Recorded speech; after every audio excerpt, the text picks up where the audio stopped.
When an arrogant CEO humiliated the black janitor who cleaned his office every day, he thought it was just another meaningless insult. But the next day, the janitor revealed a shocking secret that completely shattered the CEO's pride and left him begging for forgiveness. The ending will surprise you. The sound of polished shoes echoed down the sleek marble floors of the towering Evans Enterprises headquarters. Calvin Evans, the company's CEO, strutted through the grand lobby with an air of entitlement, his custom-made suit and perfectly styled hair screaming wealth and power. His assistants trailed behind, carrying his briefcase and a coffee he'd already decided wasn't warm enough. Calvin was the kind of man who measured success by the cars in his garage and the fear he saw in his employees' eyes. That morning, as Calvin entered his sprawling corner office on the 40th floor, his expression soured. Papers were slightly askew on his desk, and the faintest smudge marred the edge of his otherwise spotless glass desk. "Unacceptable," he muttered under his breath. He spun around, snapping his fingers at the janitor standing near the door. The janitor, an older black man named Thomas, was bent over his cart, carefully arranging supplies. He looked up, his eyes warm despite the sharp tone that cut through the room. "Yes, sir," Thomas asked politely, wiping his hands on his uniform. "What's the point of having a cleaning staff if my office still looks like this?" Calvin snapped, gesturing vaguely at the barely visible smudge. "I shouldn't have to come in here and see this kind of incompetence. This is a professional environment, not some back alley." Thomas straightened his posture, but kept his tone respectful. "I apologize, sir. I'll take care of it right away." But Calvin wasn't done. He waved a dismissive hand in the air, his frustration boiling over. "You know, it's people like you who hold this company back. Do you even understand the standard we operate at? Or are you too busy pushing your little cart to notice?" The room fell silent. Calvin's assistants glanced nervously at one another but said nothing, knowing better than to interfere. Thomas stood still, his shoulders tense. But his calm expression didn't falter, even as Calvin's words sliced through the air. "Yes, sir," Thomas replied quietly. "I understand." "Good. Then maybe act like it," Calvin barked, before turning to his assistants. "Now, someone get me a coffee that isn't lukewarm. Is that too much to ask?" Thomas quietly returned to his cart, his hands trembling slightly as he reached for a rag to clean the desk. Despite the sting of Calvin's words, there was no trace of anger on Thomas's face, only a quiet strength that none of the others in the room seemed to notice. Calvin barely spared Thomas another glance as he stormed out of the office for a meeting, leaving the older man behind to clean up the mess he had created, not just on the desk, but in the atmosphere of the room. As Thomas worked, he paused for a moment, his gaze settling on the city's skyline, visible from the massive windows. A faint smile tugged at his lips, as if he knew something no one else did. What Calvin didn't realize was that Thomas wasn't just a janitor. He carried a secret, a powerful truth that would unravel everything Calvin thought he knew about success, humility, and the people he took for granted. And tomorrow, Calvin would learn the hard way that true value isn't measured by wealth or status. It's measured by the strength of one's character. The next day, Calvin strolled into the office with his usual air of self-importance. His watch, gleaming in the morning sunlight, was worth more than what some of his employees made in a year. As he breezed past the lobby, he barely noticed Thomas at his cart, methodically cleaning a spill near the entrance. Calvin's assistant, a young woman named Laura, hurried to keep up with him. "Mr. Evans, you have the quarterly earnings meeting at 10 a.m., followed by a lunch with the board," she rattled off, clutching her tablet. "Cancel the lunch," Calvin replied curtly. "I don't have time to waste listening to old men gloat about their stock options. Just make sure the numbers look good. That's all that matters." As Calvin stepped into the elevator, Laura glanced back at Thomas, who offered her a kind smile. She smiled back awkwardly, caught between the warmth of Thomas's demeanor and the cold authority of her boss. Once Calvin reached his office, he found it spotless, the smudge from the previous day gone. There was no sign of Thomas, but the faint scent of lemon cleaner lingered in the air. Calvin sank into his chair and began reviewing the day's reports, but something felt off. By mid-morning, the buzz around the office had shifted. Calvin noticed small groups of employees whispering in the hallways, their eyes darting toward him and then away. The energy felt charged, almost tense, and it was unusual enough to pique his interest. "Laura," Calvin called out, not looking up from his computer. "What's with all the chatter today? Did someone win the lottery?" Laura hesitated at the door, clutching a folder to her chest. I think you should see something, sir," she said carefully. Calvin leaned back in his chair, raising an eyebrow. "See what?" Laura stepped forward and placed a tablet on his desk, a video already queued up. "This started making rounds online late last night," she said. Calvin pressed play, and his usual confidence began to crumble as the video unfolded. It showed Thomas, not as the janitor Calvin thought he knew, but as a keynote speaker addressing a packed auditorium. "And that's why I believe true leadership comes not from titles or wealth, but from humility, kindness, and the willingness to serve others," Thomas's voice echoed from the tablet. The audience erupted into applause as Thomas smiled warmly, his presence commanding yet approachable. The video cut to another clip, this time of Thomas being introduced by the event's host. "It's an honor to welcome Mr. Thomas Ellis, a philanthropist, former business leader, and author of the best-selling book, The Strength of Empathy," the host announced. Calvin's jaw tightened as the realization hit him like a freight train. He paused the video, his mind racing. This has to be some kind of joke," he muttered. Laura shook her head. "It's not a joke, sir. Apparently Mr. Ellis retired years ago after selling his company. He's been doing charity work ever since, helping rebuild schools, mentoring young entrepreneurs, funding scholarships. He doesn't advertise it much, but people who know him, well, they say he's one of the most respected men in the business world." Calvin sank back into his chair, his face pale. "So why is he cleaning floors in my building?" he asked, his voice cracking slightly.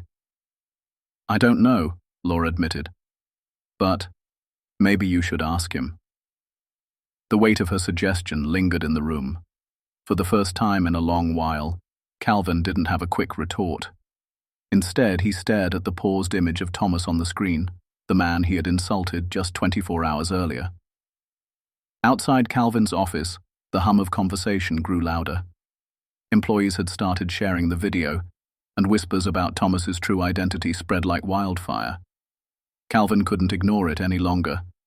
He stood abruptly, straightening his tie. "Where is he?" "Probably in the lobby," Laura replied softly. Calvin stormed out of his office, his pace brisk and his heart pounding. As he descended in the elevator, he replayed the moment he had belittled Thomas the day before. The memory burned with shame. But Calvin wasn't used to admitting when he was wrong, especially not in front of others. When the elevator doors opened, Calvin stepped into the lobby. There was Thomas, calmly cleaning the base of a marble column, his demeanor unchanged. His hands moved with the same steady precision, and his face held the same quiet dignity. Calvin approached, his shadow falling over Thomas. The janitor looked up, his eyes meeting Calvin's without a trace of malice. "Mr. Ellis," Calvin began, his voice uncharacteristically unsure. "Can I have a word with you?" Thomas slowly stood, leaning on his mop handle as he met Calvin's gaze. Despite the awkward silence between them, his expression remained calm and unreadable, which only made Calvin feel smaller under the weight of his presence. "Yes, Mr. Evans," Thomas asked, his voice steady but kind. Calvin cleared his throat, adjusting his tie as if trying to find the right words. For the first time, his usual confidence seemed to falter. The man who dominated boardrooms and dismissed others with a wave of his hand now found himself lost for what to say. I just saw a video of you," Calvin began, his voice low. "It seems there's more to you than I realized." Thomas smiled faintly, but there was a quiet edge to it. "Is that so?" he said simply, his tone neither harsh nor forgiving. Calvin shifted uncomfortably. "Look, about yesterday," he stammered, his words catching in his throat. "I may have spoken out of turn. I didn't know—" "That I was more than just a janitor," Thomas interjected, his eyebrows raising slightly. The question hung in the air, sharp and cutting. Calvin opened his mouth, but no words came out. His mind replayed the condescending remarks he'd thrown at Thomas the day before, the insults, the arrogance, and he realized how hollow they sounded now. "I didn't mean to offend you," Calvin finally muttered, his voice barely above a whisper. Thomas chuckled softly, though there was no humor in it. "Didn't you?" he asked. "Because from where I stood, it seemed like you meant every word." Calvin felt his face flush with embarrassment. He wasn't used to being confronted like this, especially not by someone he'd dismissed as unimportant. Yet there was no anger in Thomas's voice, only a quiet wisdom that made Calvin feel more exposed than any raised voice ever could. "You know," Thomas continued, setting the mop aside, "when I first started working here, I didn't expect much. I've seen men like you before, men who think their power makes them better than everyone else. It's not the first time I've been underestimated, and I doubt it'll be the last." Calvin felt as though the floor beneath him had shifted. He tried to respond, but Thomas raised a hand to stop him. "But let me tell you something, Mr. Evans," Thomas said, his tone firm but calm.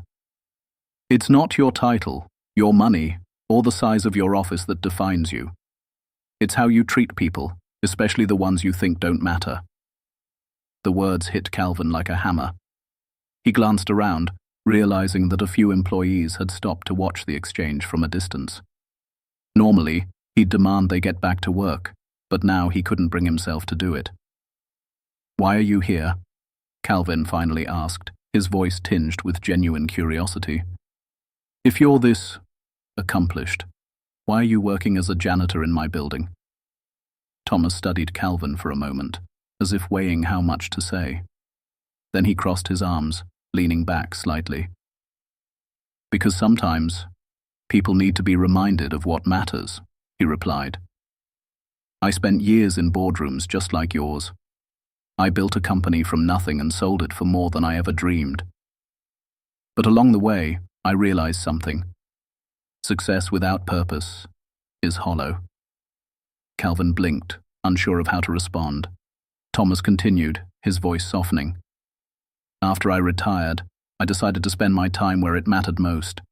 I started mentoring young people, funding scholarships, and rebuilding communities that had been forgotten. But something was missing. I wanted to see the world from the ground level again, to understand the people who are often overlooked. So, I started working here." Thomas gestured around the lobby. "This job isn't about the money, it's about perspective. And yesterday, you gave me exactly what I came here for, a reminder of how far we still have to go."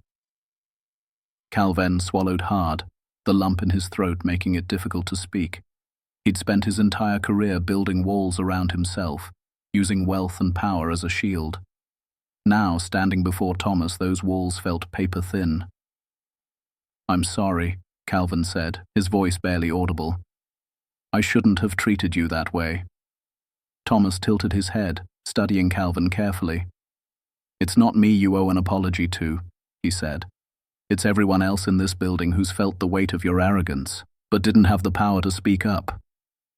If you want to make this right, Mr. Evans, it's going to take more than words." For the first time, Calvin saw the truth in Thomas's eyes, a reflection of the man he could have been if he hadn't let his pride and ambition consume him. "I want to do better," Calvin said, the words surprising even himself. Thomas gave him a small nod, a flicker of approval in his expression. "Then start today," he said simply. With that, Thomas picked up his mop and returned to his work, leaving Calvin standing alone in the middle of the lobby. For the first time in years, Calvin felt truly humbled. As he turned to leave, he caught the eyes of a few employees watching nearby. Their expressions ranged from shock to quiet approval. Calvin straightened his shoulders, determination settling in. He didn't know how yet, but he was going to change, not just for himself, but for everyone he'd wronged along the way. Calvin returned to his office feeling like the air had been knocked out of him. The weight of Thomas's words lingered in his mind, each one poking holes in the armor of arrogance he had carefully built over the years. He sat at his desk, staring out at the city skyline, but for the first time, the view brought him no comfort. The memories of how he had treated his employees flooded back. Every dismissive comment, every time he'd barked orders without so much as a please or thank you. He had built his company on the backs of hard-working people like Thomas, yet he'd never truly seen them. For the rest of the day, Calvin was unusually quiet. Meetings went by without his usual sharp remarks, and his assistants exchanged curious glances, wondering what had changed. Laura, his most trusted assistant, finally worked up the courage to approach him late in the afternoon. "Mr. Evans?" she asked cautiously, standing at the edge of his desk. Calvin looked up, his expression softer than she had ever seen it. "Yes, Laura." She hesitated for a moment, then spoke. "I just wanted to check if everything is okay. You've been different today." Calvin leaned back in his chair, letting out a long sigh. "Laura, do you think I'm a good boss?" The question caught her off guard. Well, sir, you're very driven," she said carefully, choosing her words like she was navigating a minefield. "That's not what I asked," Calvin interrupted gently. "Do you think I'm a good boss, someone who inspires people, someone they respect, not because they have to, but because they want to?" Laura blinked, unsure of how to respond. She had worked for Calvin for years, enduring his demanding personality because it came with a paycheck and prestige. But now, standing before him, she saw something different in his eyes, something vulnerable. "Honestly, sir," she began, her voice hesitant, "you're brilliant at running a company, but sometimes the way you treat people makes it hard for them to feel valued." Calvin's chest tightened at her words, but he nodded slowly. "Thank you for being honest," he said, his voice low. Laura left the office, leaving Calvin alone with his thoughts. The realization hit him like a tidal wave. His success had come at a cost, and that cost was the trust and respect of the people who worked for him. The next morning, Calvin arrived at the office earlier than usual. As he walked through the lobby, he spotted Thomas cleaning the glass doors. Instead of rushing past him like he normally would, Calvin stopped. "Good morning, Mr. Ellis," Calvin said, his tone respectful. Thomas looked up, a hint of surprise in his expression. "Good morning, Mr. Evans," he replied, his voice calm as ever. "I wanted to let you know that I thought a lot about what you said yesterday," Calvin continued. "You were right. I've spent too long ignoring the people who make this company what it is. That ends today." Thomas studied him for a moment, as if trying to gauge his sincerity. "Words are a start," he said finally, "but it's actions that matter." Calvin nodded. "I understand. I won't let this be just talk." That day, Calvin made an announcement that shocked the entire office. He called a meeting in the company's largest conference room, inviting employees from every level, janitors, assistants, department heads, and everyone in between. As they gathered, the air was thick with curiosity and skepticism. Calvin stood at the head of the room, his usual commanding presence replaced by something more subdued. "I want to start by saying I'm sorry," Calvin began, his voice steady but filled with emotion. "Over the years, I've built this company into something I'm proud of. But in doing so, I've forgotten what matters most: the people who make it all possible."